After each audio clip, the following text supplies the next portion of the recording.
Hello GDQ submission staff, Brian Otto here, and this is my submission for Titanfall 2 Any% at Games Done Quick Express at Twitchcon this year. Titanfall 2 was last seen at SGDQ 2017 to a very warm reception, but since then the run has gotten a huge facelift since it was last submitted for GDQ 17.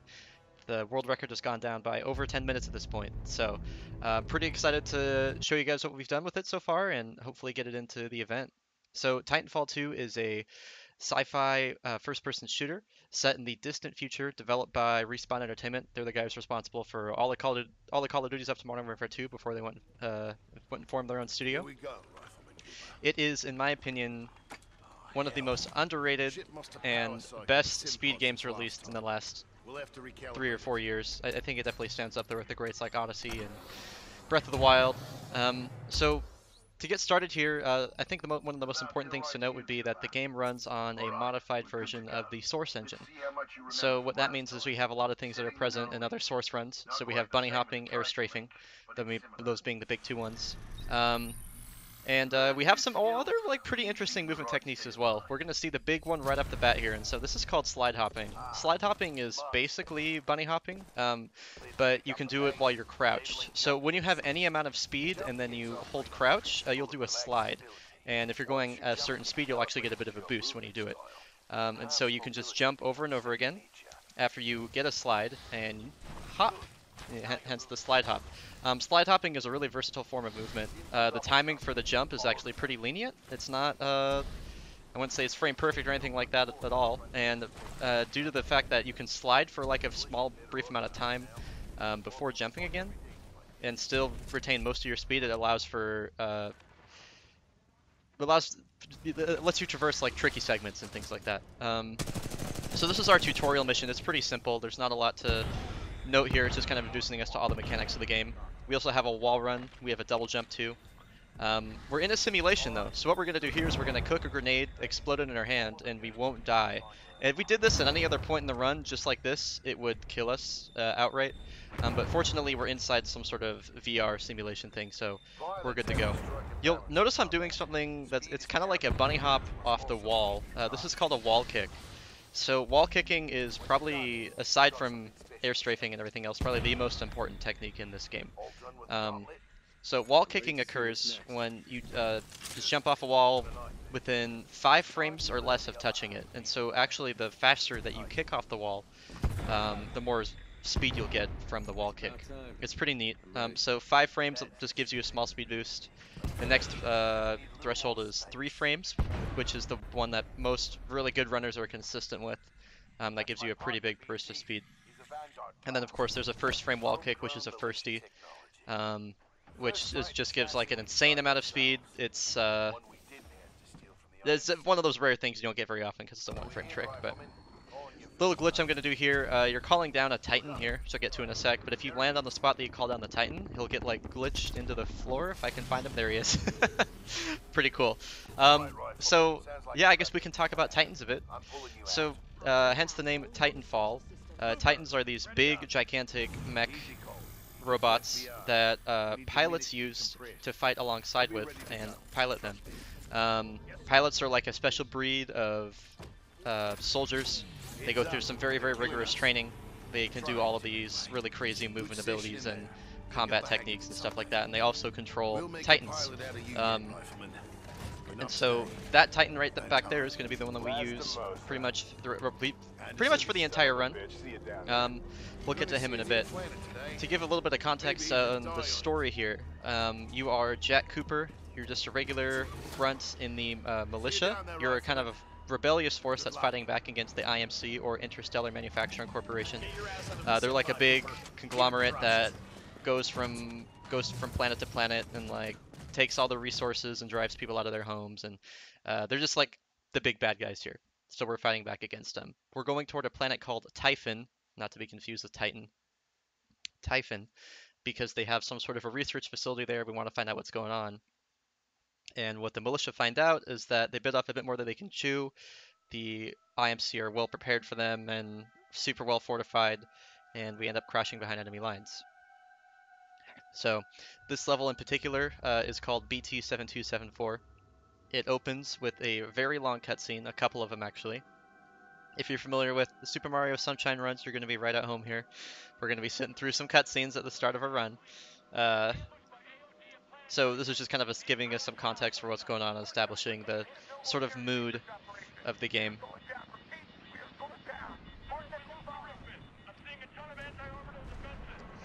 So if I could speak about air strafing a bit, for those that are unfamiliar, air strafing is a technique that allows you to kind of move in a curve throughout the air. If you've played any Source game before, if you've ran any Source game or Quake or anything like that, you're going to be familiar with what this is. But for the uninitiated, air strafing occurs when you hold A or D while moving through the air, or left or right would probably be a bit more easier to understand. And then you kind of move your mouse in a bit of a half circle, or just in a circular pattern in general. I've heard people compare it to like centrifugal force before. You're kind of like moving around like a central point. It's giving you more speed. So when you move through these curves in the air and you kind of slalom or move around corners and stuff, you actually increase your speed. So with slide hopping and air strafing, we could increase our speed indefinitely. The air strafing in this game isn't as intense as something like Half-Life 2 or Half-Life 1. The fall speed is a bit lower, so we can't get quite as much insane speed from air strafing as we normally would. So here we've crashed behind enemy lines, and we're just gonna slide hop over to our next cutscene trigger. Small thing we did there is we actually kind of beat out having to wait for an escape pod crash land in front of us. So that's pretty cool. You don't really notice it, but if we go too slow there, we die. What we're going to get introduced to here is one of our main adversaries in the game. The IMC have hired a group of ruthless mercenaries called the Apex Predators to help them finish out whatever operation they're doing here. So we're kind of getting introduced to the main enemies that we're going to be fighting throughout the rest of the game. Right there, that's Captain Lastimosa. He was the guy that was training us in the VR simulation thing. For some reason, he has a big interest in Jack Cooper and wants to train him even though he really shouldn't be. We'd never know why though, because he's about to die.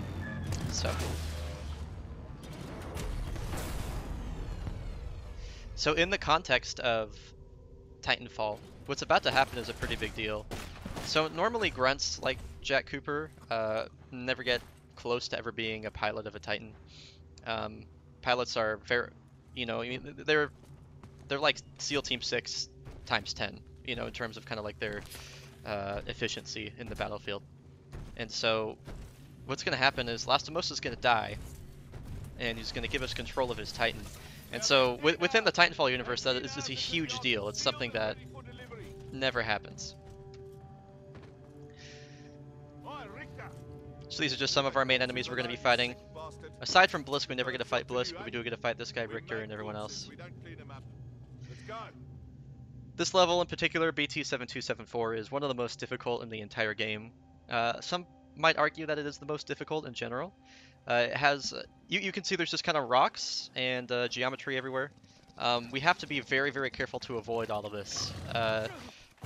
So while slide hopping is really versatile, if we hit a ledge or a bump or anything, we can get sent in weird directions that can slow us down. There's a movement mechanic called mantling in this game, where if you approach a surface that's like kind of too high to just walk straight up, you can, when you press jump, you'll mantle it, or you kind of like clamber over it. And so unfortunately that has some side effects where we can be going really, really fast and then hit a bump, kind of like that, and then we'll end up like climbing up it real slow. So definitely something to try and avoid. But due to all the weird geometry in this level, the game this level is just really, really hard. This game is pretty difficult in general, and you really have to fight through all the most difficult stuff in the run here. Well, all the most difficult aspects of the run here, not all the difficult stuff in the run. So here's Lastimosa, he's gonna die. Normally you can't shoot your teammates, but if you kind of like move the cursor really fast, like as you press the trigger, you can get a shot off on Lastimosa. So, contrary to the regular canon of the game, the speedrun canon of this game is that you kill Lastimosa to take his Titan, steal it.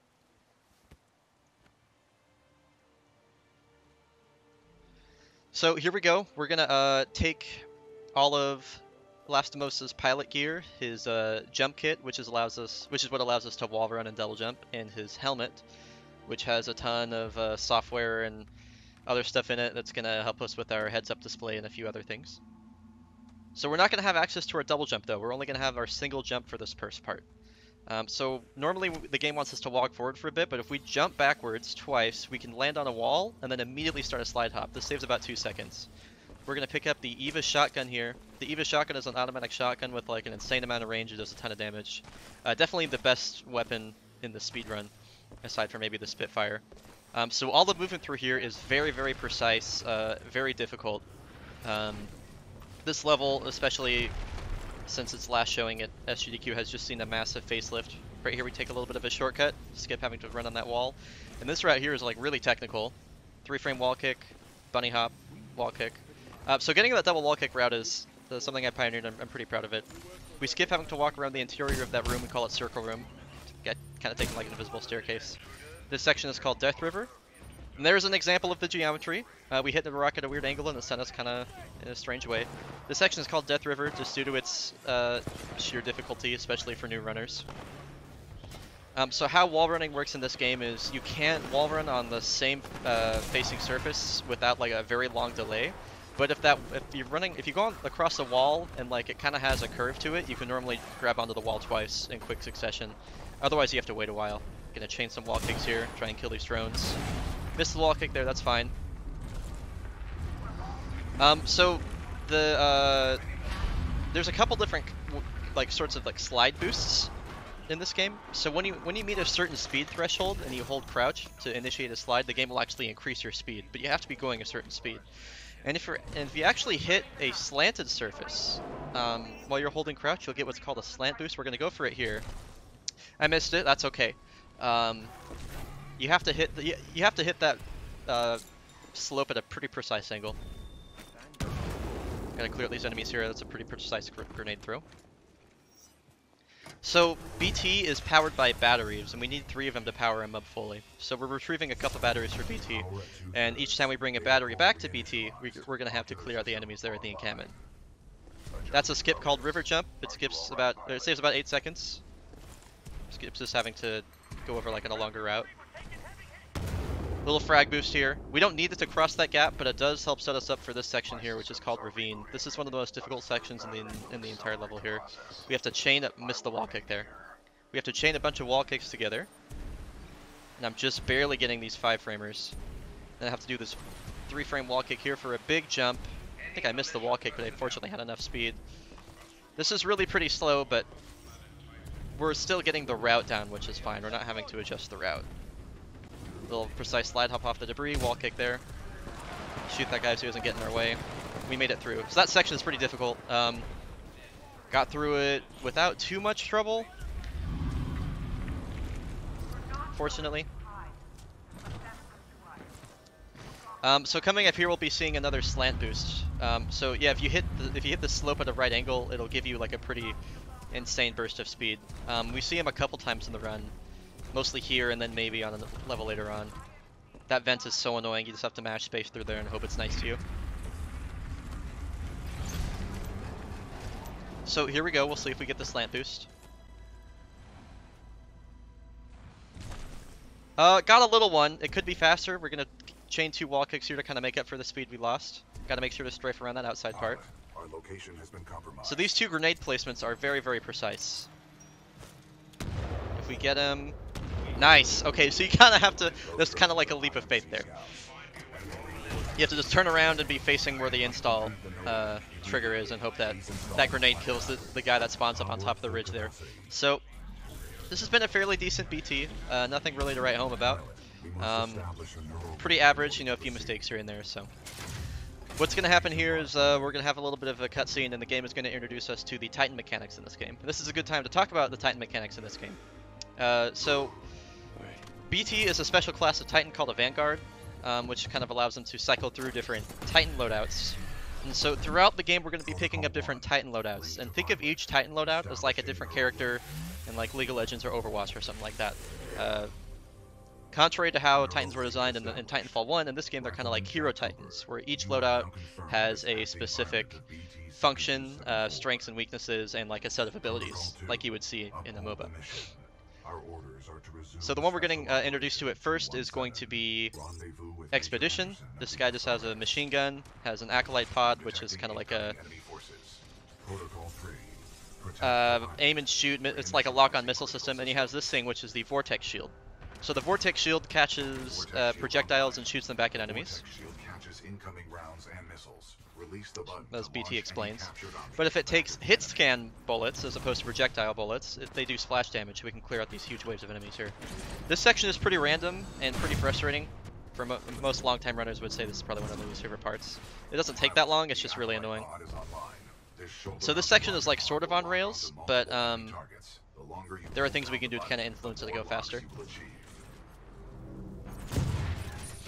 Kind of funny, the vortex shield actually didn't used to behave like it did. There was it got nerfed in multiplayer, which affected the single player and slowed it down. And we told the devs about it, and the guys at Respawn actually reverted the vortex shield back in single player to its original state, so it would be faster for us. Yes, trust me. So coming up here, we have our first Titan fight of the game. It's pretty simple, it's not too hard. We're going to lay down our electric smoke, which is going to do damage over time. We're going to shoot him in the face to try and get him to bring out his vortex shield, and once he does, we're going to charge a Acolyte pod, fire it off, and then get some more crits on the center part of his Titan there. So the big glowing red part you see in this middle of Titans, that is their critical hit spot. Pretty much always where the cockpit is. I detect more IMC salvage teams on the way. We're waiting for an audio cue here, and then we will go on to the next level. Hold our mission of rendezvousing with Major Anderson. Until then, you and I are on our own. Marking your HUD. You must move quickly.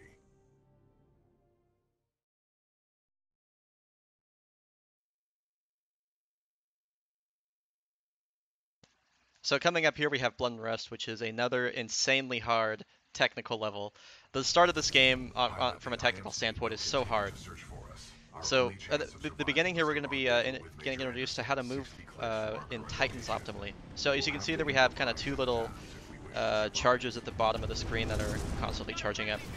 That indicates a dash that we can do with a Titan. So Titans can't jump, but they can dash.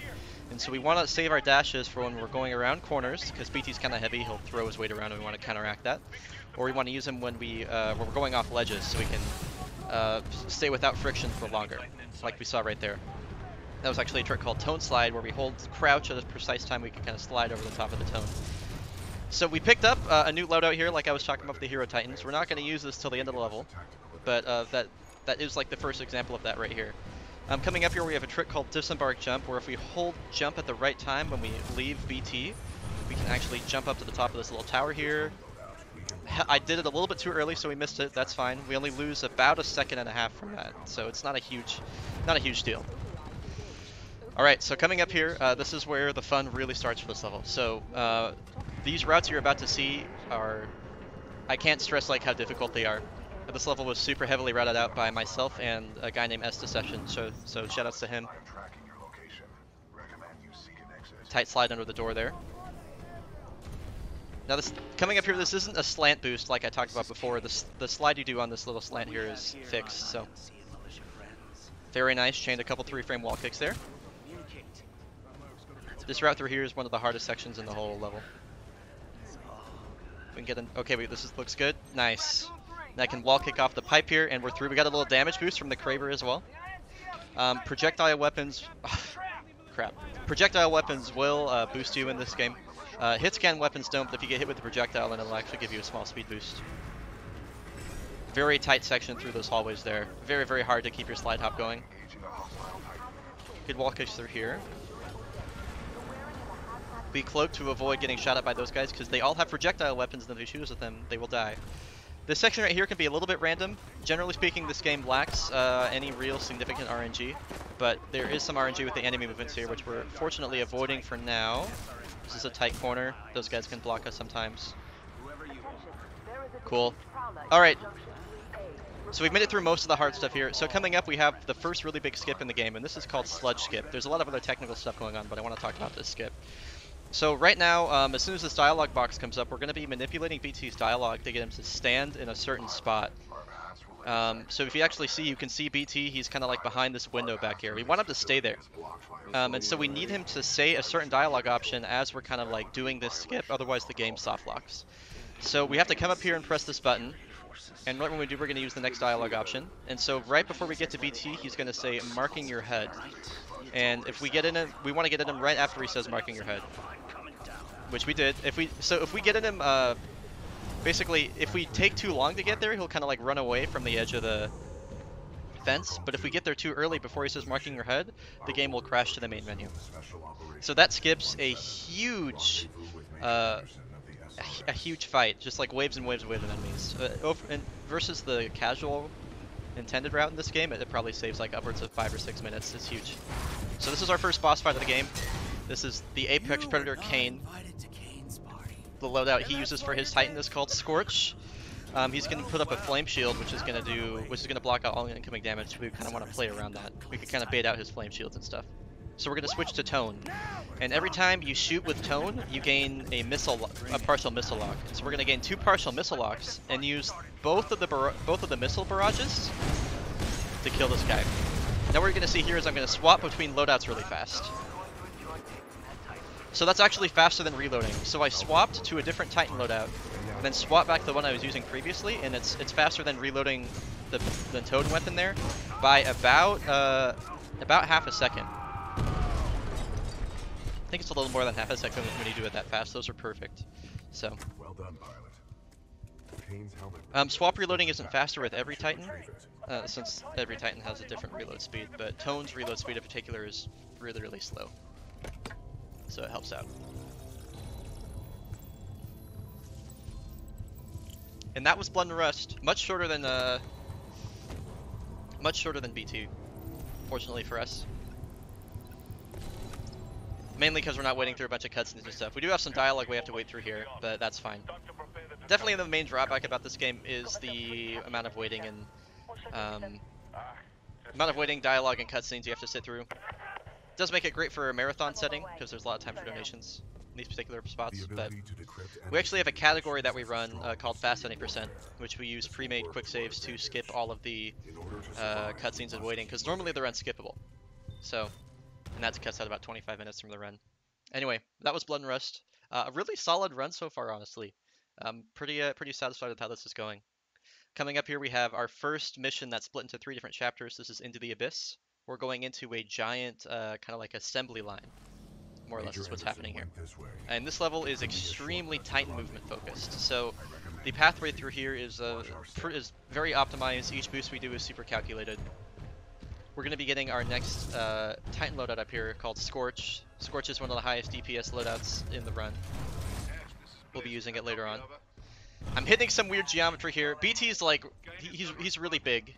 He's very wide, so it's easy to kind of hit these like seemingly invisible pieces of geometry that slow you down. So coming up here, we have a pretty scary trick, honestly. It's called wall boost. You'll see how there's this big assembly line moving. We're actually going to kind of like cheat out the assembly line and get in front of one of these walls as it's moving at a very high rate of speed. And if we hit it at the right angle, we'll be able to kind of get away scot-free. But there's definitely a lot of things that can go wrong with it. There's like, if you hit it at a weird angle, and I'll have to adjust what I do. There's like 3 different scenarios, and I have to kind of like read the scenario correctly based on what happens here. So we'll see. If I die, it loses about 30 seconds, which is the run killer, but it definitely sucks. Here we go. So I'm gonna see if I can dash out. Okay, yeah, so I read it wrong. I had to disembark there from BT. That would have survived. I thought I could dash out and be fine, but I wasn't quite far enough forward. So the trick here is that the triggers for these platforms moving are based on your position. And so this trigger down here for these last platforms at the very end of this hallway here start right here. So we do a boost, we're already pretty far ahead. And then if we boost at these 2 spots precisely, here and here, we can get in front of this platform. And this is what's supposed to happen. That's how it's supposed to happen. That's kind of like the perfect example of a wall boost. So fortunately we didn't get it first try, which was fine. It saves about 8 seconds. So here we have Scorch. He lays down these kind of like gas traps, which we can ignite with fire to do a bunch of damage over time. And his like ultimate ability, Flame Core, is just a huge AoE damage. So we have to clear out those 3 enemies to get past this door, which we did very quickly. Really tight movement through here. I kind of botched it. That's fine. I went for a super optimized route through here, but this is fine too. We're gonna cloak here, kind of draw those enemies out to the hallway. We should be able to jump right over them. Nice. So after you press that button, the death wall that's normally here disappears, and the end level trigger kind of like sits down here at the bottom of the level, so you can just jump down and like survive. and that's Abyss 1. Abyss Chapter 2 is, well, this is our auto-scroller. This is our big auto-scroller for the run. This level's about 6 minutes long, and as long as you're going as fast as the assembly line, which isn't hard, there's only really like one big thing you do at the end of the level that kind of determines what time you get in this level.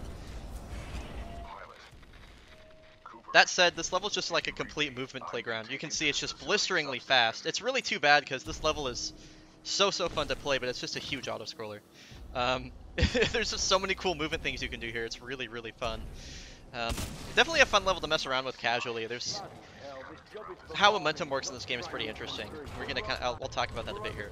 So how momentum works in this game is when you jump off a platform that's moving, you keep that momentum for your first and second jump, which is pretty cool. So this platform is going to move forward and we're going to launch off of it. I'm going to go for a strat called Swaganos, named after Taskanos because he found it. Where if I can carry my momentum here, I can jump across this entire gap. Oh, I was so close. I was so close. Alright, this is fine. Again, none of this matters. This is all an auto-scroller. So there's normally a route we take that goes around the right side of the map. It's pretty boring though. It's just kind of like a big... It's not really out of bounds. There's just like kind of like a big cliff side that you kind of traverse and you can skip all this. But this is a bit more exciting to watch, so I took this route instead. This is like the intended route. So as you can see, there's this big assembly line that we're kind of dodging and weaving through. Bobbing and weaving. That's the word. And so we're tied to the speed of this assembly line. So we've gotten as far ahead as we can. There's nothing else we can really do here. We're just gonna kind of chill out and wait for the assembly line to get to the point that we need it to. We're gonna do a little bit of inventory management here. We're gonna grab some fire stars, which are basically like shurikens that have thermite attached to the end of them. So conceptually, they're really cool. Definitely like a really fun piece of ordnance to use. But we need them for a level later on in the game. Probably like 6 or 7 levels from now. So we grab them now. There's another spot we can grab them later on, but we don't have any use for frags up until that point. So we grab fire stars for now. So we're gonna come down here, clear out some enemies at this last kind of staging area, and we'll ride the platform the rest of the way out. It can be a little bit tricky down here. There are these things called ticks. They're kind of like walking landmines. You'll see them. They look like little bugs. We have to be careful of them. Oh, this is a nice launch. Falcon kick! Yeah! Nice. That was really good. If you get the right momentum from that platform, you can trigger an execution on that guy. It's really fun. So there's the ticks. We're just gonna make sure they're all cleared out nice and proper for us. The other enemies can throw these things called electric smoke, which are smoke grenades that have electricity attached to them, and they actually do a ton of damage even though we're playing on easy. So I want to make sure that they're not going to be throwing anything at me when I'm waiting to hop on this platform and ride my way out here. There's the electric smoke. That didn't go off though, I guess? I don't know. Okay. So, we're going to stand at a very precise spot on this crane arm here. And so we're basically coming up here. We have a really cool trick found by Taskanos, of course, called Dome Launch. What's going to happen is that blue crane arm at the bottom there is going to kind of rotate up at a very sharp angle. And we have a very small frame window. I don't remember the exact frame data on it, but it's pretty tight to jump off of it. And so what happens is, similar to how you keep your momentum for both jumps, obviously, the other platform launch, the same thing applies when you get launched upward. So I'll get this huge burst of speed, or this boost upward for my first jump, and I'll get it again for the second jump. So that'll allow us to clear in like a huge vertical distance in a very short amount of time. We used to do an entirely different strat here, where we'd kind of wedge ourselves into a corner and climb up this big wall, and it was just awful. It was an awful strat. I'm so happy we have Dome Launch. It looks super cool. It's just a great strat. Shoutouts to Tapskanos. He's done a lot of routing for this game. He's a good bean, a good little boy. So here we go. I'm gonna look at a specific spot, and I'm gonna time it off of visual cue here. Nice. That was perfect. That was perfect. There we go. So that skips an insane amount of climbing. Gets us up to the very top. So coming up here, we would have another What's the term I'm looking for? Another big fight here with like waves of enemies. I feel like there's a name for this. I can't. It escapes me right now. But actually, we used to do the skip a different way.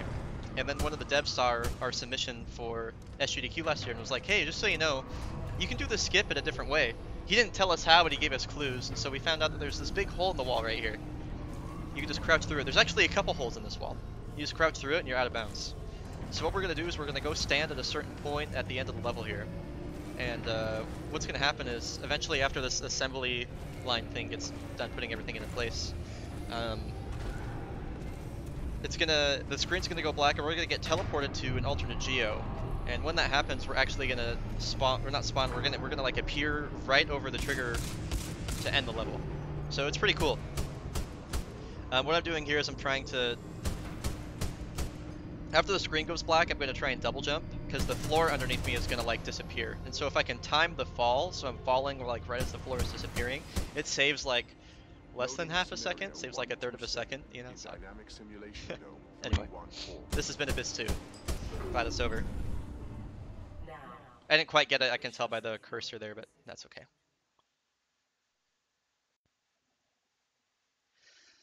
Alrighty, so coming up next year we have Into the Abyss Chapter 3, and this level is, I mean, I hate this level. This level is really hard. It's, I think what a lot of people would consider to be kind of like the hidden boss of this run. This is kind of like a gatekeeper between like a really good run and like a bad run, you know? That's a really, really hard movement technique right there I just did, actually. This is going really well. Okay, so that movement was the best. That was probably the cleanest I've ever done that. So that skip right there is a skip called cylinder skip. Normally we have to like kind of wait for that cylinder to move around, but we can, if we press the button and get to it at the right time, we can hide inside one of those little cubby holes and get through. This caverns is fairly slow. This section's really hard for the same reasons that BT are difficult. Weird geometry, tight hallways, but we got through. This is going really well, honestly. It's going really, really well. Take a tight strafe pattern to cross the gap there. Very nice. Then we get back in BT. This is a highly dangerous environment. I suggest you embark on it. But yeah, this level just has a lot of difficult movement and a lot of risky strats that can really kind of make be the difference of really challenge you when you have like if you have like a really, really good early game coming in here, it can really just ruin your day. So coming up here we have our second and last out of bounds skip in the game. This is called Ash skip. So you've heard us talking to Ash, or rather Ash talking to us over the intercoms. We're just gonna not fight her. This skip was of course found by Tasknos. So that's a pretty cool history behind it, honestly. I don't really have enough time to talk about it, but it's very cool. So if we wedge ourselves up in the corner here, this is not a location we're intended to be with BT, and if we disembark, it clips both Cooper and BT out of the map. And then, oh, hold on. Trying to, okay. So there's a way you can actually skip flying right here, but I almost flubbed it, so it's fine. We have to be, this is a pretty precise path around the outside here. We're kind of walking on a razor's edge because the trigger to start the Ash cutscene, which is like 15 seconds long, is just to our right. So we land on that rock and we hit another invisible wall, and then we disembark right through it again. Disembark clipping is what that's called. We can disembark clip in a lot of different places in the run, but this is the only place that saves us any time. So yeah, really cool skip. Skip's a very random, like RNG heavy fight, and we're through. And so coming up here we have our next segmented mission. This is Effect and Cause, which if anybody has played this game casually, this is the level they remember. We're gonna get introduced to some really, really sick mechanics coming up here. And a brand new trick for GDQ submission. We got some new tech here too, so that's pretty neat. Yeah, Effect and Cause, amazing level casually, just really, really cool. We're finally arriving with the rendezvous point with Major Anderson, which you've probably heard BT groaning on about over and over. Got hit some weird geometry there, that's fine. Doesn't lose us too much time. And you can see right off the bat, something is amiss. Something is wrong. So we're trying to figure out what exactly is going on here, but time is fluctuating. Using an audio cue or visual cue there. If we run up to those scientists, it triggers this next time switch quickly. Pretty precise path here. If you jump across the seats there's actually a huge invisible wall, so we gotta be careful. Now coming up here, we need at least 2 3-frame wall kicks. precise strafe pattern here. I'm a little high. Okay. Have to be really careful here. I think with the head. Yeah, I'm gonna head bonk. Okay.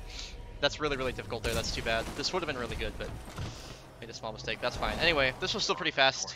I'll focus on what exactly is going on here. So we found Anderson. He says somehow, in some paradoxical way, like stuck in between the floors there. I'm not really sure how exactly that would have happened. He got time switched when he was like in the floor or something, but that floor would have been there in the past. And anyway, we got Anderson's helmet. It has a lot of data on it. We're going to bring it to BT. BT's going to scan it, figure out what exactly is going on here, and we will be on our way. That said, we have about a minute and a half to wait before then. So we're just going to kind of mess around here for a bit. With these things are called flyers, which is a real creative name. If you kill them and then like look away, they disappear. It just like despawns their model. So that's pretty fun. I like that a lot, honestly. We're gonna get up to a specific spot here, if I can find my way up onto this lamppost, which is very annoying to try and platform on. More flyers. Alright, so we're standing in a pretty precise spot here. BT is going to throw that lamppost up to that area there, and there's gonna be like the cable attached to it still, I guess. So normally we're supposed to take the zipline up there, but we can kind of like beat out the zipline and just grab the very end of it. It saves like 2 seconds. Neat little strat found by S Deception. So coming up here, this big kind of like bridge on our right there. It's called Sky Bridge. For the longest time, we'd been figuring out a way to get through it quickly, and it's very, very hard to traverse in an efficient manner, because when you're running through this bridge, as you'll see, time is swapping back and forth like crazy. And what would normally happen is if you go fast enough, the game will like kind of like put you in the wrong timeline, and then we'll just stop switching, and you won't be soft locked, but you have to kind of like go back up the zipline again and do all this stuff again, and it loses like 30 plus seconds. So we've never found a consistent way to do it. We tried a bunch of different things with frag boosting, satchel boosting, tons of other things, and then I kind of like was messing around with, you'll see these like laser grids. I was messing around with them on a different level, and I was like, wow, they shoot you really, really fast. And I was just kind of messing with them, trying to find different strats with it in a different level. And then I came through here in a run, and I was like, huh, I wonder if we can do anything with this. So this right here skips a significant portion of gameplay, and is very frame tight, and is extremely positioning dependent. Oh crap. Oh no. Okay, so that's the soft lock thing I was telling you about. It's fine. I hit the grunt, so I didn't quite get it. Fortunately, this checkpoint's really good. There we go. Okay. There we go. So you see how time is swapping back and forth like that like crazy. Normally that happens in the bridge. That only lost us about 6 seconds missing it like that, so it's fine. I'm glad I got it second try. That's pretty good. Really, really cool trick. That's called faster than light, because you're using light to go faster than the sky bridge. I'm sorry. All right. Coming up here, we have Effect and Cause Chapter 2. This level is insanely technical, and it's been, the latter half of it has been insanely optimized for the last couple months. So probably, again, one of the more difficult sections in the run. So we found Anderson's device, which allows us to swap through time at will. And we have the best tooltip ever right there. Press mouse button to time travel. So we're time traveling at will, and this part's pretty cool casually. You have to kind of like maneuver your way through here, and it's kind of like a little puzzle you're solving. But this level is lots of really tight hallways, lots of just insanely difficult movement through here.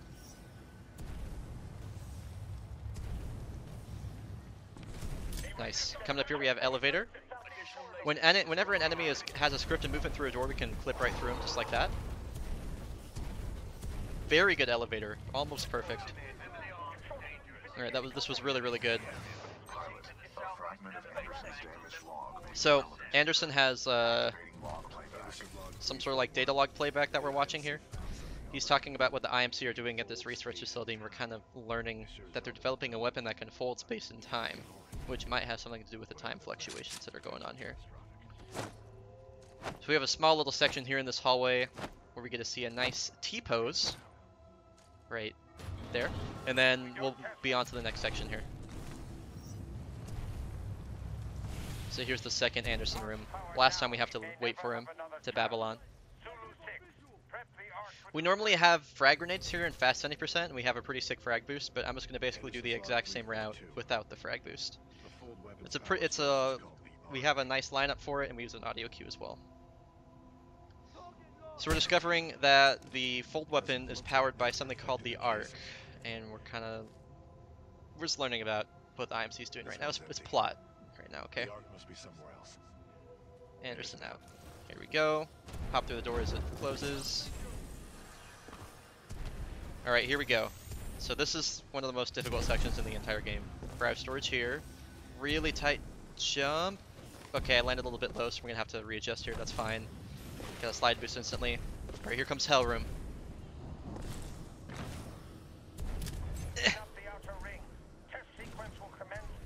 Alright, we got it. Okay. Whew. Okay. That part is just the platforming there is really hard. We're not out of the woods yet. I missed the wall kick. Okay, have to readjust here a bit. You can only do this in 2 wall kicks, but this is... Alright, this is spaghetti. Okay. Alright, so that room in particular is probably like the hardest like single room in the whole game. We got through it fairly well until the very end. It's fine though. This has been a fine effect in CODS 2. It could have been a lot worse. And so what we learned here is that the IMC are planning to use the fold weapon to destroy the militia home planet of Harmony. Or the militia planet of Harmony. So it's basically like... The plot of this game is like Star Wars meets Halo. IMC uses some sort of ancient technology to create a weapon that can destroy planet. And that is Effect and Cause Chapter 2. Finally here we have the closing chapter of Effect and Cause, Chapter 3. This is the shortest single level in the game, but it's not without some cool movement. So there's a trick we can get up here called Time Stop. It's pretty tight, it doesn't really save any time, but it's really safe. We'll see if I can do it. Alright, whoops. We'll see if I can do it here. I have to hack that. No, okay. I have to switch time at the same time as I hack that, panel. I didn't quite get it, so maybe another run.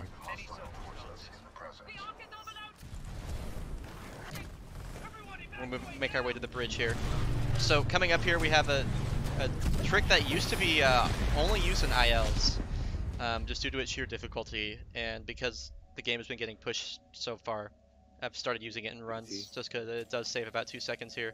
So the game wants you to run through this ship that you can kind of see up ahead, but there's actually a bit of debris on the right side, and if we get a perfect wall kick off it...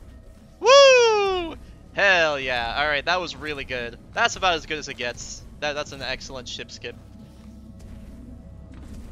Nice. We go over here, we found this is the arc. We're in some sort of weird, like, time-space continuum fluctuation thing. I don't know what's happening. Plot's happening, and we're scanning the arc to figure out what exactly is going on with it. We're going to use that information to our advantage. So the level's over. That's everything in it. We stop time when you scan the arc in the IL. So it's actually a really, really fun IL to run. It's only about 58 seconds long, but in the run there's still another there's like a minute after this. Kind of boring. Scan complete. As Anderson discovered, the IMC intend to destroy the militia planet of Harmony using the full-scale version of this weapon.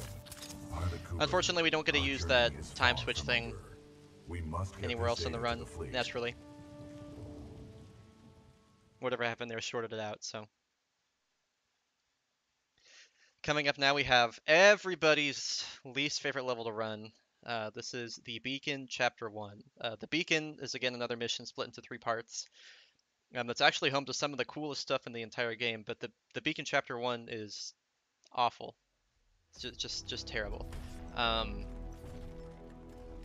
All these rocks have some really weird geometry. There's like an annoying dialogue skip. We'll see if I get hung up on any of this, but all these rocks are just really strange. It's kind of hard to describe unless you've actually like ran it, but there's things you shouldn't be able to mantle on that you mantle on. I'm gonna miss that. Okay. Yeah, it's just weird. This is we should still be the dialogue skip is time based, but we should still be able to get it here. So normally you would like wait for BT to make his way down the cliffside there and then go with him and clear out all these enemies up here. But if we just have to clear out the enemies on the wall, we just have to clear the enemies on the wall here and make our way back to BT, and it'll skip a bunch of dialogue between the militia that are trapped inside this little base here in VT. And so the frustrating thing about this level is that shortly after the game was at SGDQ in 2017, there was a guy that found a way to get out of bounds, like inside that hub room there, and then make his way to the next level trigger. And he couldn't recreate it, but all he had was video of him being out of bounds inside there. And I would say we've put like hundreds of hours into looking for this stupid trick, and we haven't found it. Beacon 1 clip is kind of like it's like the barrier skip of Titanfall 2. It would save like minutes if it was found, but we just haven't been able to recreate it, so it's very difficult. We have like our suspicions at this point that the dude had like a pirated copy of the game and maybe that had some influence over it, so we can't really say for sure. But I've thought about putting like bounties up for the trick and stuff too, which I think I will eventually do. Anybody that ever finds this trick will have their name like enshrined. I'll get their name like tattooed on my arm or something, you know, it'd be we want to find this trick so bad. Anyway, so what we're discovering is there's this big dish here, and we need to power up the dish, but the dish isn't working, so it's up to us to help repower the dish with this tool, which of course isn't working, so I have to go find this tool. Anyway. Alright, so that was Beacon Chapter 1. It's pretty like... It's a pretty lame level. Coming up here we have Beacon Chapter 2, which is my favorite level to run in the entire game. Good luck, sir. Hope you make it back. So Beacon Chapter 2 is really, really cool. It has a really, really nice flow to it. It's just fluid. It requires you to use all of the movement tech in the run to as well as you can. It's the most competitive IL in the game, and it's insanely optimized. And I just messed up, so that feels pretty bad. It's not over, obviously. It's not like we're not like trying to beat out a cycle or anything, so this is fine. We just gotta hit our wall kicks here, strafe properly. More wall kicks. Got to be careful of these walls because they'll kill you instantly. Just kind of maneuver around them. Coming up here we have kill room, which requires us to kill a certain amount of enemies, and then stand at a certain position for the door to open. Oh, that hit marker isn't a good sign. I think I might have missed one. That guy lives somehow. Okay, that never happens. That sucks. Okay, well this is going about as bad as it could. This level's been my kryptonite in good runs. We have a little softball here. This is like a grenade launcher that launches sticky grenades, and we're going to use it to boost ourselves here. If we kill that drone, the grenade still doesn't explode on the drone, and it explodes after it drops, so that's pretty sick. This is going really well. One more. Nice. Very, very nice. Alright, coming up here, there's like a big invisible wall that's beneath this big fan here. We can kind of run on it and like not get pushed to our death by it, which is pretty cool. Oof, that's a head bonk. These fan launches are really, really hard. Didn't quite go how I wanted it to, but this is fine. Gotta cloak through here so those dudes don't punch us to our death. Right here, coming up is heat sink skip. Normally there's like a big puzzle that we have to use with the arc tool and these kind of like panels and stuff, but if we do some really precise strafing and accurate double jump timing here, we can skip that entire section. We have to run in here to make sure we hit the load trigger. Otherwise the game soft locks. This section here is really cool. It looks really fast, but the game pushes us as fast on purpose. Coming in down here, we have a really, really, really hard movement trick called fast fans, where if we hit this at the right angle and hit a wall kick, we can skip one of the fans and then wall kick here again. Really, really nice trick. What happened there is I went for a trick called stair slide, which is the worst strat ever found by Tron Volta, and I mantled on the stairs somehow, so that's cool. Alright, and that's Beacon 2. It's really fast and really quick, but that's what makes it so great. So, is its brevity. Alright, so coming up here we have the Beacon Chapter 3, and this level is a monster. There are so many insane things with this level. This is if it weren't for the really long waiting periods we had at the beginning and the end of the level, this would be my favorite level in the game, easily. So, this level is another one of those big movement playgrounds. We're going to be introduced to a really, really cool movement exploit that was found by Task and later on. I'm very excited for it. This is the longest single chapter in the entire game. That our tool was worth all the trouble. Caution. High radiation levels. So we have to go restore power to like the central reactor. This door doesn't have any, isn't physical, but we can't run through it. Using the arc tool, which obviously has some inspiration visually from the gravity gun in Half-Life 2. We just have to activate all these panels. They keep going on. They spend like 45 seconds talking about how dangerous the radiation in this room is, but like, it never kills you. So, I don't know. Flip through the door. I don't know why they talk about it so much. You can like take a nap in there and you'll still live. All right, so there's the dish, and what's gonna happen is we're gonna meet another plot device here where the dish is gonna explode.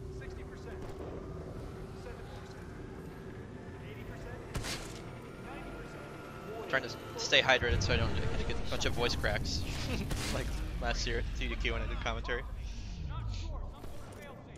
Captain, the uplink targeting. Just kind of waiting for this dialogue to get over here. Not good. I bet the IMC are on their way. That is a reasonable assumption. McCord, can we bypass the module? No, sir. Not unless we want to send. All right, so coming up down here, we have probably the coolest like glitch or exploit, or whatever you want to call it in the game. It's called Moon Boots. It's called Moon Boots because it's going to reduce our player gravity by 15%, which is going to make us appear very floaty, like we're on the moon. So how it works is, I wish Taskinos was here so we can explain like the mechanics of it, but basically we're going to fly with this Titan loadout here. And if you disembark, you're not supposed to be able to disembark while you're flying, but for whatever reason, we can if we kind of wedge ourselves in like a weird spot with the corner here. And then due to the way that the game reads flight, our gravity is now reduced. So as you can see, our jump is much more floaty now. Our gravity's been reduced by roughly 15%, and it's going to allow us to do some crazy stuff. Okay, so I'm really excited for this. So coming up here, BT is going to throw us. He's going to completely launch us across this entire area here that you see in front of us. So normally he's only supposed to throw us to this platform that you see just across from us here. But if we hold jump, we can basically kind of jump off his hand as he throws us, and then use our reduced gravity to just enjoy. This trick is such a treat. Trust me.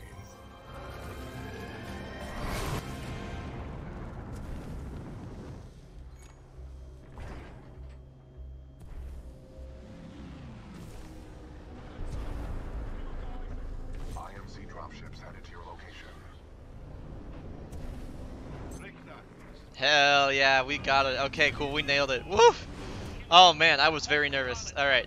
That trick is so cool. The route is extremely optimized. We have to go the way that we do so we don't soft lock the game. Coming up here we're gonna pick up what's called gravity stars, and these things are shurikens that create like a gravity well, and when that gravity well explodes, it doesn't kill us and it gives us a huge damage boost that we can use to clear this gap. That saves about like 30 seconds of having to go and move these cranes, or that single crane here. So coming up here, I'm going to attempt to do a trick called zipless, or skip a zip line. So this is a perfect gravity star boost and a ton of really insane wall kicks. Okay, we got the gravity star. This is good. This is a really good setup. I'm going to overshoot the platform here, so I'm going to have to take a bit of a backup strat where I'm going to platform launch like on Abyss 2. Oh no. Okay, that mantle is very unfortunate. I'm going to go for backup strats now. Okay. Alright. I can't throw the gravity star on any of these flat surfaces here because it'll just bounce off, so I have to stick to something that won't move, but I'm missing it. Okay. That gravity star actually won't hurt me. This one will though. Okay. So imagine that like that didn't just happen. Okay, so what I just did there is exactly okay. So I'm still gonna be able to skip the zip line. Basically, if I hit that perfectly, that would have all that extra stuff in the middle with the additional gravity stars wouldn't have happened. I would have done that. So that's fine. We didn't lose too much time from that. So what's gonna happen here is we're gonna be kind of manipulating some enemy spawns, and we're gonna be clearing out these enemies as fast as possible. So one of the recurring things that happens in this game is enemies will spawn where you're looking, in like these big kind of open arenas like this. And so I'm going to be trying to be looking in certain areas at certain time increments to get these metal robots, these stalkers, to spawn at the right areas, so I can eliminate them as quickly as possible. So there we go, you can see they're kind of spawning in right here, which is good for me. And then I believe there might be one spawning up there, yep, and there's still a guy left up there, so okay, this guy's here, I'm going to step on him. I'm going to go up there to finish him off. I think there might be a couple more stalkers that spawn on the right. No, where are they? Oh, okay, they're behind me. Okay, so after this, this should be it. Oh, okay, we got pretty unlucky. Sometimes there'll be like a couple grunts that don't come down the zip line, and BT will shoot at them, and it loses about 5 or 6 seconds. A decent fight though, aside from the grunts being jerks. So normally BT is supposed to throw us again and throw us up to the top of the dish, but it is faster for us just to, well, wedge ourselves on this little wall here and then just mash jump till we get to the top. This skips a bunch of additional climbing and BT throwing us and some dialogue and everything, so grenades and fire stars and gravity stars won't stick to surfaces that move, so we can this isn't like a speed strat or anything, but it's kind of a fun thing to do. All these grenades are going to fall down on top of us. It's a little fireworks show, I guess.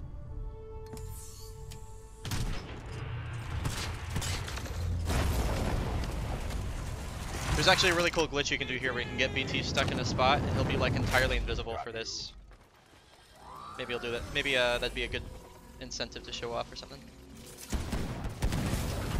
Alright. So I'm going to switch to Ronin here. He has an ability called phase dash, which allows us to dash and then phase dash. It gives us a huge speed boost, as you can see. Ronin is a really important Titan loadout here. His ultimate sword core does a ton of damage and also gives us infinite boosts, or really quickly recharging boosts, which will be good for later parts of the run. So coming up here, we're gonna look in certain spots to manipulate the spawns.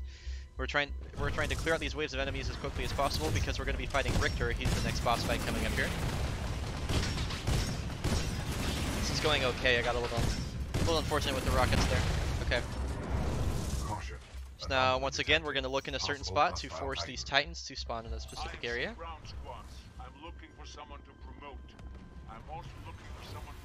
Alright, we're going to get a partial lock with our sonar lock here. And then use both of the barrage missiles on this Ronin. And then, hopefully, this guy won't put up his vortex shield. Nice. Okay, I had to time the rocket barrage with that little twist so he wouldn't put up his vortex shield. Alright, so here comes Richter. So with Richter, he can die in one of two ways. He'll either kind of like he'll like nuke himself and suicide, or we have to execute him. And so if we get not if we get lucky, but if I do enough damage fast enough, as soon as he hits like a certain health level, he'll do the nuke instantly, which is really fast. If I'm not fast enough, I'm gonna have to execute him, which loses a few seconds. And I think I was a little slow after. Yeah, okay, so he should have nuked right there, but he didn't, so I have to settle for the execution. Oh well. Alright, and that is the Beacon Chapter 3. The rest of the level is, unfortunately, a bunch of plot and waiting. Feels kind of bad. We have to wait for Captain Cole to talk some more. Everybody hates Captain Cole, this guy's a jerk. So if you will excuse me on the mic for a moment, I just need to return a phone call real quick, and I have plenty of time here because we have this dialogue we're waiting for, so I will be back with you in a moment. Awaiting response. Here's hoping someone's still up there. Got it. This is Commander Sarah Briggs, Marauder Corps, Militia SRF. Authenticate. Commander Briggs, this is BT-7274.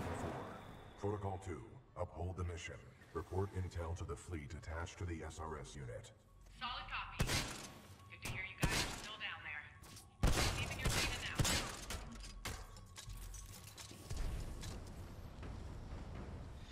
So we're getting formally introduced to Commander Sarah Briggs here. She's the leader of the Marauder Corps, which is kind of like a subsection of the militia. Correct. She's going to be a big jerk to us here. After all that stuff we we've done with BT, she's just going to kind of like write us off. Acting pilot, Rifleman Jack Cooper. Wait a minute. Sarah has a pretty bad reputation within the community for this game because in the next level, she's like a huge bottleneck, and It's very annoying. Transferred to a fully qualified pilot. Objection. Cooper is my pilot. Our combat effectiveness rating now exceeds 90%. Request permission to retain this link. Normally in Fast 90% we cut all of this out, but Permission granted. Fast 90% isn't really well suited for a marathon environment. As annoying as these breaks are, they are really nice for things like donations or, most importantly, explaining the game mechanics. Don't have much time. Let's go.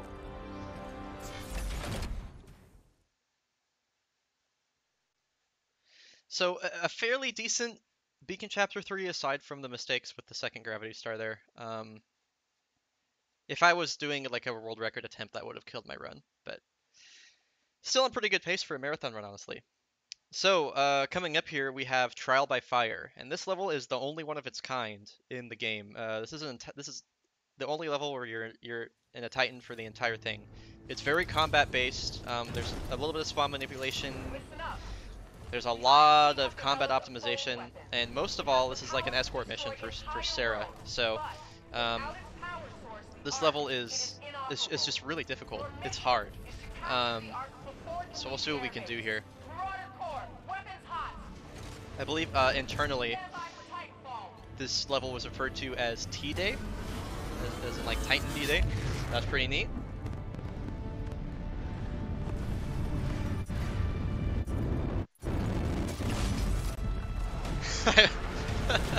I messed up my menuing so bad right there. Okay, so Ronin has an ability called Sword Block, and what Sword Block does is it blocks 75% of all incoming damage. Normally the game wants you to wait behind those kind of like, what are they called, caltrops? Caltrops? And wait for the IMC to clear out these gun batteries here, but you can actually just block most of the damage and then get behind the enemy spawns here. So coming up here, I'm just going to try to eliminate all these enemies as quickly as I can. I'm going to be using Scorch's Flame Core here, which does a ton of AoE damage. That's a pretty good spread. Okay. That Ion died, that's good. I need to get rid of this North Star now before he flies up in the air. Oh, that's annoying. Okay. Alright. Let's see if I get another core. Nice. Okay, that's pretty good. So there should be some more enemies that spawn down on the far left there. And basically, I know Sarah's going to be coming in the left side of the wall there, so I need to clear all these enemies on the left side so she doesn't get caught up fighting him, which could cost me a lot of time. Okay. There we go. I need to save my core here. Oh, that's very bad that I missed that. Oh no. Okay. I don't even... He's still alive? Alright, I'm gonna hope Sarah takes care of him. This is very... Okay. This is some major spaghetti right now. Okay. We don't even have Sarah's dialogue, this is bad. Not good. Okay, we hit that arc wave is pretty important though. That was the most random dash from that Scorch. Okay, then we have to find this Reaper. Where is he? There he is. We have to clear these enemies so Sarah doesn't get caught up on them. Okay. So hopefully she'll be somewhat caught up. I don't know. She's being really weird. That last part of the intro section was terrible. This is going pretty well. It's just I don't think it matters because Sarah's gonna be caught up with it. Not gonna be caught up with us.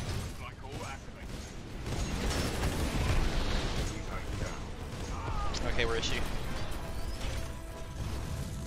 She's still back in that first area. Okay. So I'm gonna kill these grunts here to make sure when she finally comes back around, she's not gonna waste any of her time. Okay, there she is. Alright, so this is going really poorly. This is going pretty bad, honestly. Follow me. There's a lift up ahead. Yeah, and if you shoot at Sarah, she'll try and like dodge out of the way. Okay, whoops, yeah. Alright. So coming up here, we're gonna be kind of using the Chi strats with Sword Core for the first time. So we're gonna fly at a certain increment here to kind of like beat out the rest of the elevator. Small time save, and then we're gonna switch to Ronin. If I can stop messing up my menu. And so Ronin, I said infinite dashes before, but really what it does is it gives us the dashes that recharge extremely quickly. So we'll use that here. We're just gonna dash by all these enemies as fast as we can. And then once we come down here, our sword core is going to run out. And so we're going to line up a little lightning wave here to hit both the enemies, and then build up our core again as fast as possible. We get core when we do damage to enemies, so hitting all these shots is extremely important, which we did. Nice. Cute little route there around the right.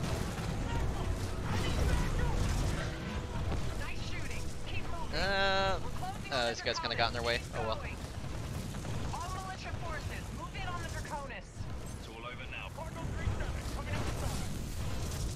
Nice. Okay.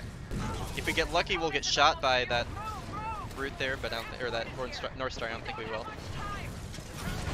When you don't have your shield, which you can see on the health bar there, when you get punched by another Titan, they can like launch you at a ridiculous speed, but didn't quite have it lined up there. So this was a pretty bad trial by fire. See you soon. It is what it is, though.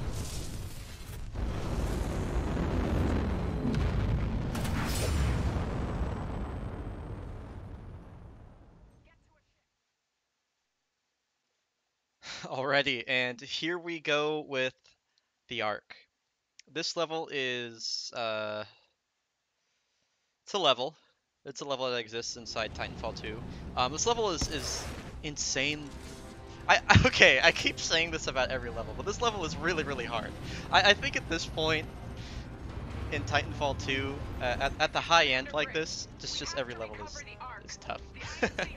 Anyway, so this one is really weird because there's all these like ships and stuff like that, and all these ships are all flying around like on like random paths. Like they're not scripted paths that they fly on. They just kind of like sway back and forth randomly, and there's like you see like these there's different wind vectors and stuff, and so all these things kind of combine to just make there's like a bunch of really random like funky things that can happen here.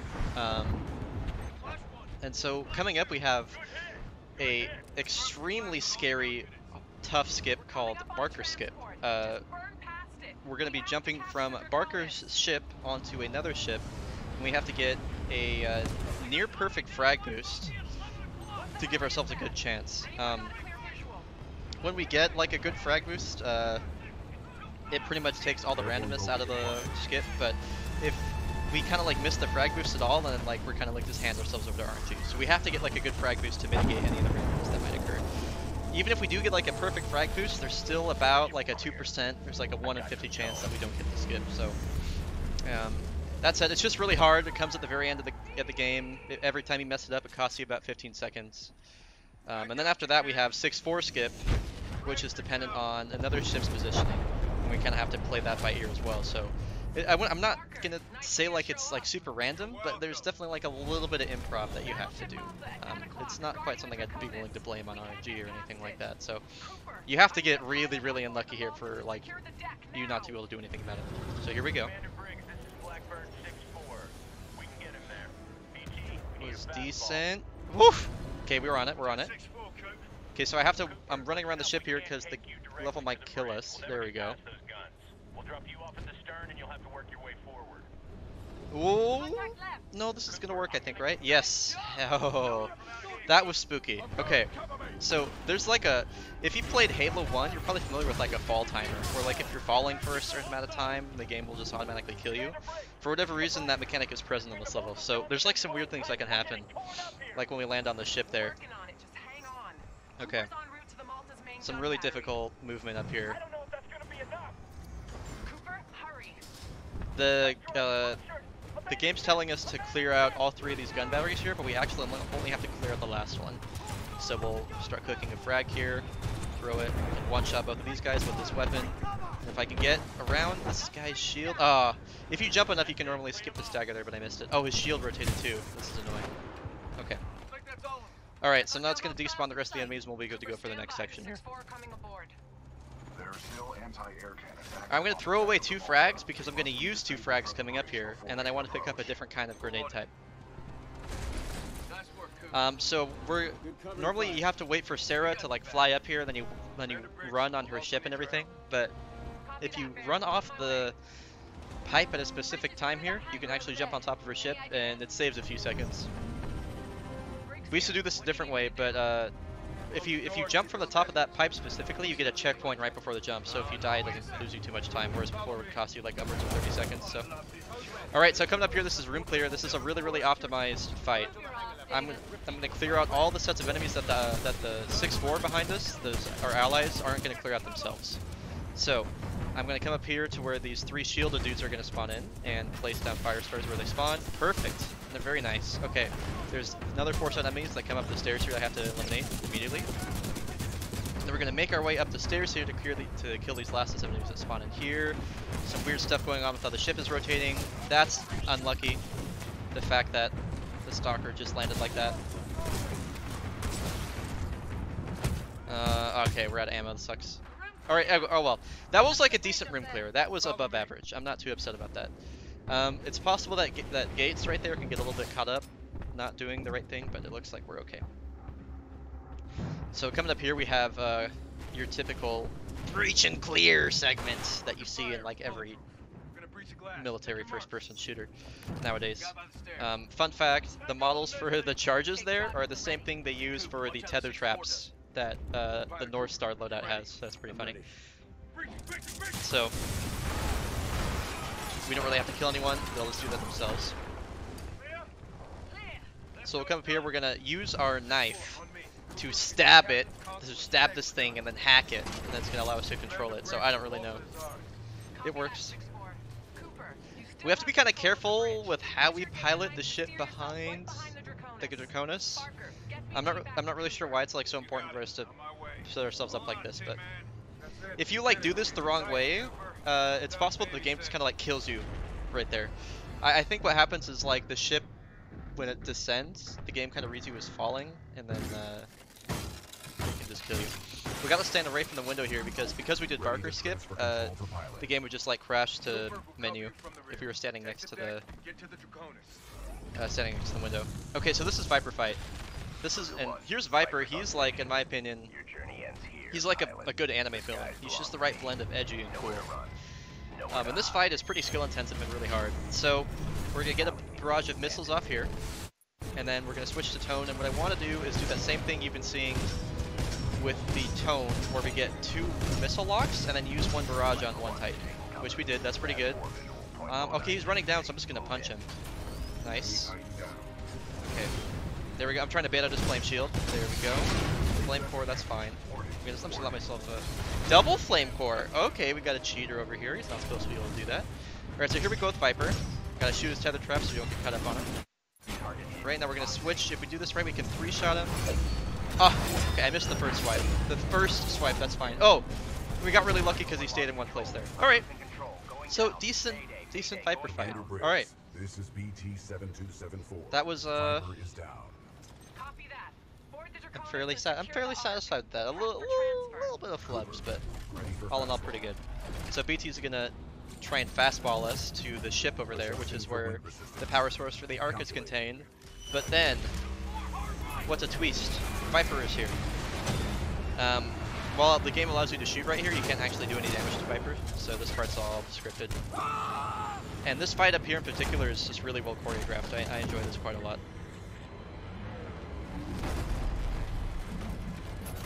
So what's going to happen is Viper's hatch is going to get exposed, and we have to shoot him. This weapon can one-shot Viper if we stand in the right spot, but due to the way that the ship is moving, the projectile will actually kind of like fly off into the distance. So there's times when we try and like shoot Viper, but like the game like alters the position of the projectile and it doesn't actually hit him, as we can see right here. There we go. Gosh. Alright, so the rest of this level is an auto-scroller. Viper's dead. We're making our way. BT has his arm ripped off. We're making our way down to the Ark as the ship is rapidly losing altitude, as BT has pointed out for us.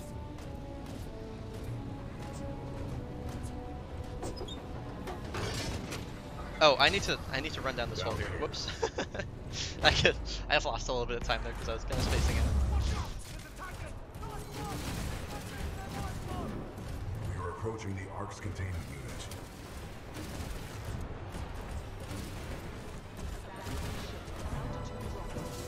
The containment unit is too large to carry. That wall is not actually physical. Doesn't matter though, we couldn't get in already if we tried. I love the amount of force that BT displays there. That's really cool. I cannot reach the Ark. Cooper, I need your help. Alright, so BT's gonna punch us in. We have to remember to hold W. Many a runner has forgotten to hold W here, or hold forward rather, and paid the price for it. Quickly, we need to get off the ship. We are running out of time.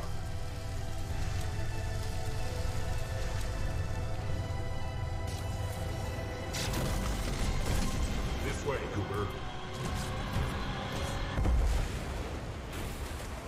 And it's faster here to use both of the dialogue options. It's about 1.3 seconds faster than not using any of them. Negative. You're trapped. What are you doing? Protocol 3. I will not lose another pilot. So sweet, BT. Brace for impact. Okay, BT. And that is the arc. So first time Barker, first time 6-4, decent room clear, decent Viper. Really solid. That was really solid. I'm very satisfied with that. And finally here we are at the last level, the final level of the run. This is the fold weapon. This level is bookended by 2 long cutscenes, but everything else in between is honestly really fun and has probably my favorite boss fight. Well, I don't know, Viper's pretty good, but... So basically what happened kind of like off screen is Jack and BT were captured by the IMC. You can see Sloan and Blisk there, the last 2 Apex Predators that are around, or that are at least on this planet. BT has the Ark inside of him, and they're trying to convince us to get him to get it out. Can't risk it. The Ark's unstable. Listen, hero. You have what's mine, and I want it back. We're gonna choose the edgy dialogue option here. To open up. About what? His feelings? Still trying to be a hero, eh? Shout out to Blisk's voice actor, JB Blanc. Riding on this contract, I love Blisk, he's like one of my favorite characters in this game, Tell your Titan. and I love his voice He acting. doesn't open up. Blisk was inspired by the main antagonist in District 9. You'll actually see a lot of Pilot in jeopardy. inspiration from District 9 if you kind of look around, like BT's Vortex Shield. Cannot visually District 9 is one of my favorite sci-fi flicks, so... Stand him up. You see him now? We're just Right waiting here. Right here. Yeah? You see him now? functions. I love, again, shout out to JB Blanc, the voice acting here, and this is really good. How broken you are. And the choreography, just in general, the motion cap. Something still This campaign's working. good. Now open up. I'm going to shoot your pilot in the head. You still remember numbers, don't you? I'm going to count to 3. 1, 2, 3. Nah, that wasn't so hard, was it? Now, if you watch Blisk here, That's the problem with after teams. BT shoots off this missile You don't win barrage, he's together. gonna actually clip You into die the floor on the right side over there. It's pretty funny. He just like, okay, so they twist away, now watch this. Bloop! There he goes. I love that. So we have a brief period of waiting here, and then we will be solid. We'll be good to go. Oof. BT's gonna suffer an unfortunate fate here. This is like a brutal scene. Say goodnight.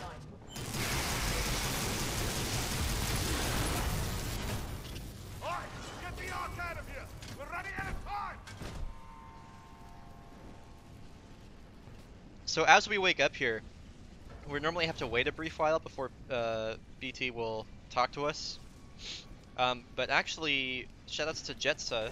Jetsa found that if for whatever reason you walk backwards into the fire into a certain point, almost die, and then walk forward again, BT just talks to you immediately. So this saves about 5 or 6 seconds. Really nice strat. Cooper, I can no longer uphold the mission. But you still can. Take the seer kit. So BT is going to give us the seer kit, which is stored inside of his face, basically. He's going to rip off his face and make us use the innards of his face. So the seer kit stands for Survive, Evade, Resist, Escape Kit, and what is contained within it is BT's data core, which is kind of like his entire conscience, more or less. Consciousness, rather. And then we have the smart pistol and the data knife. So the smart pistol is infamous in multiplayer. It's a boost, or it's like a kill streak, I guess is what you would say. But basically, it's a pistol with an aimbot. And so we're gonna have unlimited ammo with it right here, which is pretty nice. It's gonna allow us to deal with a lot of enemies very quickly. So we have to be careful about dying right here in this very first section.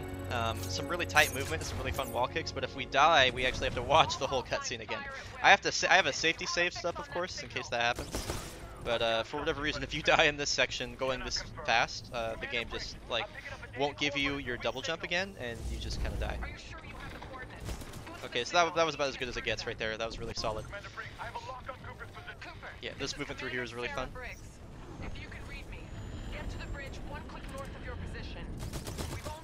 Alright. More tight movement through here. We're going to chain these wall kicks. I'm going to use the minimum amount of wall kicks to get the best line here. Wall kicks are nice, but you want to spend a lot, you know, as much time moving forward, like more time moving forward than you are moving like laterally left to right between walls. So sometimes less wall kicks is better. Whew, that was close.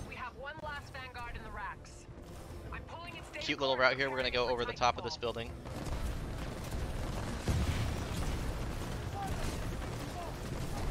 We're going to call down another Titan. We're just going to install BT's data core in it. And then it's going to have all his like personality and memory and data and everything in it, so.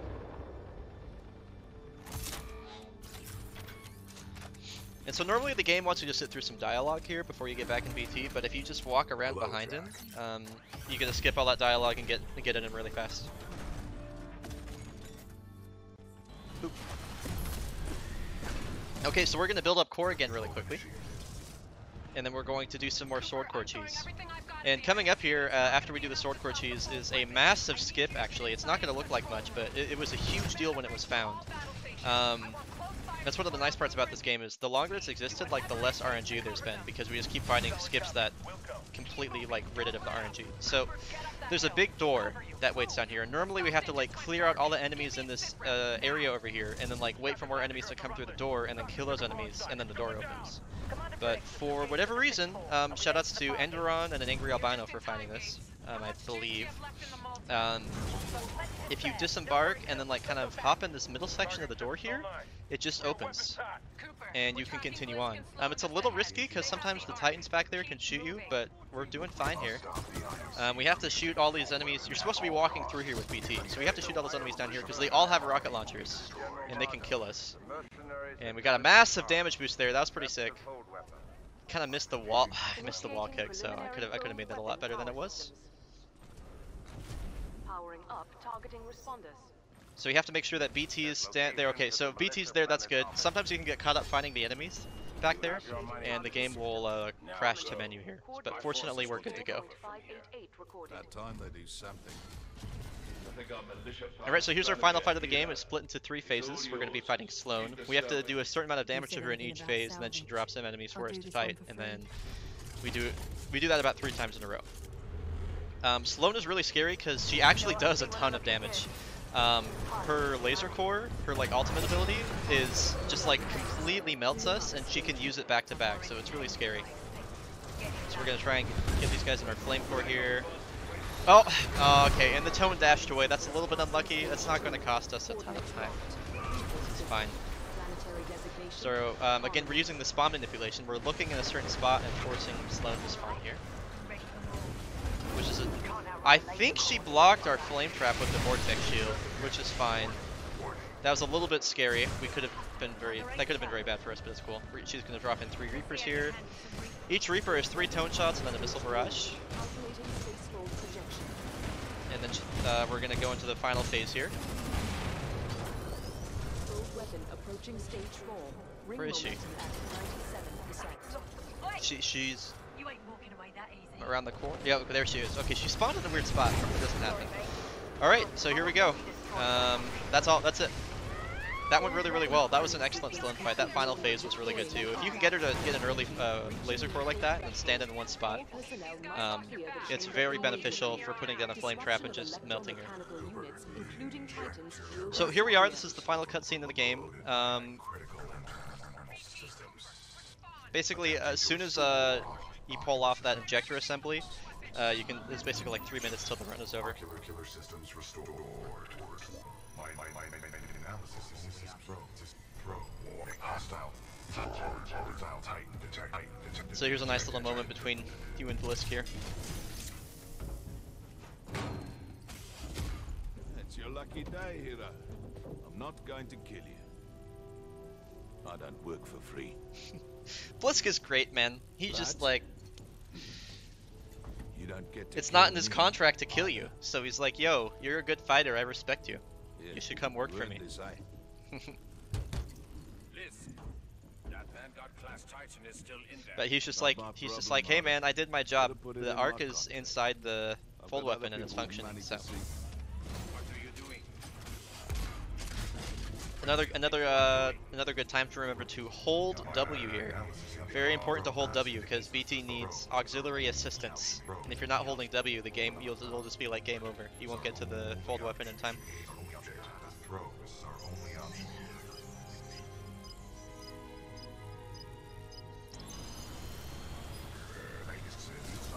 Cooper, I require your assistance. My auto navigation systems are offline. Get me into that injector assembly. We must do this together. Boost the signal. BT, Cooper, our ground teams can't make it there in time. You've got to find a way to destroy the fold weapon from the inside. There's no other way. Commander Briggs, I believe I have a solution. Alright, so here we go. So what's going to happen here is BT is going to load himself inside the fold weapon. What are you saying? And then his reactor core, he's going to use it to basically blow himself up and then destroy the fold weapon. Coordinates received. We'll be there. But I don't What's see pretty any crazy chance. here is like, so BT delivers coordinates to Sarah and Barker for like a rendezvous point for you. And so what he actually, if you think about how insane this is, Sarah's like, I don't understand these coordinates, I don't know how we're going to get there, or how you're going to get there, but okay. So what BT does is he You calculates got a way out of this one, BT? the explosion that's about to happen. So he like figures out where all the debris is gonna go and then drops a rendezvous point because he like has factored in like where all the debris and like platforms and stuff is gonna go. Protocol 3. And I just like I didn't realize that the first time I played the game, but he just does, I don't know. It's pretty insane. The amount of stuff like he figured out here. I mean, he's like a supercomputer, but still. So this last section has some really fun movement. This is the final escape here. BT signal. We're almost there. Cooper, I'm marking your HUD with the coordinates. The evac site might be in midair. There's nothing we can touch down on here. If I'm flying through this shit show, Very you nice. better be there on time, kid. It's actually better to hold space than it is to hold crouch here. For some reason, it gets you a better slide I'm than tracking a slide you. hop. Keep going. If we get a nice launch here, we can get kind of an upward momentum boost. Nice. This is kind of sketchy. I might hit the tree. That's it. You're Yeah, I almost bumped the there. tree. Move, Okay, move. oof. Okay, it's fine. Cooper, jump for it. And that is time. That is it. That is Titanfall 2 any percent. Thank you for watching. I really appreciate everything that this Division staff does. Yeah, I hope to see you guys in San Jose at Twitchcon.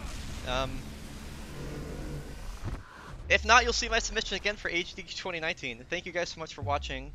This run came out to a 1:23:59 in-game time, which was actually a gold fold weapon split. So that's a world record fold weapon IL. Real time was a 1:24:31. That doesn't seem right. I think real time was more around 1:27. So that's okay though. Anyway. Thank you very much. Yeah, thanks again for everything you guys do. And this is Brian Otto signing out.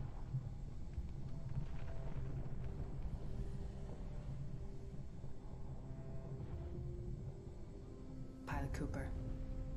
A lot of people owe their lives to you. And to BT.